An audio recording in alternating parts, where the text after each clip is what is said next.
tool'un iki variantı. Belə deyək, lower dildə sizə izah edəcəm. Burada gördüyünüz bu şəkildə, yəni vektorial formatda seçmişəm. Bütün vektorial fayllar seçilir. Bu tool'lardan ikisindən biri, yəni selection tool üzərinə gələndə göstərir. Selection tool V-ni basanda seçilir. Ümumi seçir, yəni qrupdursa əgər, məsəl üçün sağ tərəfdə aşağıda görəcəksiniz, Ctrl G qrup eləyir. Ümumi seçir. Toxunduğumuz zaman bütün vektorial faylları istədiyimiz yerə daşıya bilərik. Burada gördüyünüz ikinci direct selection tool group, selection tool, bir də lasso. Burada ən çox istifadə edə biləcəyiniz direct selection tool'dur. Yəni burada hansını seçəcəksinizsə, onu istənilən yerə aparacaq, istənilən yerə qaytaracaq.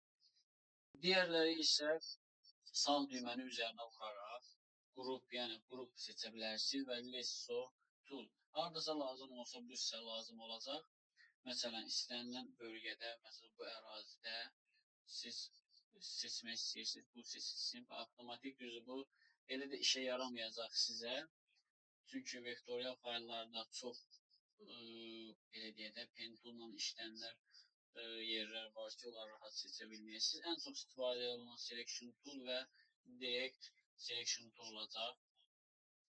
İnşallah gələcək dərslərdə pen tool və başqa tekst olsun, silmə əməliyyatları olsun, qruplama əməliyyatları olsun və s. kimi dərslər keçəcək. İnşallah takibdə qalın. Görüşərik.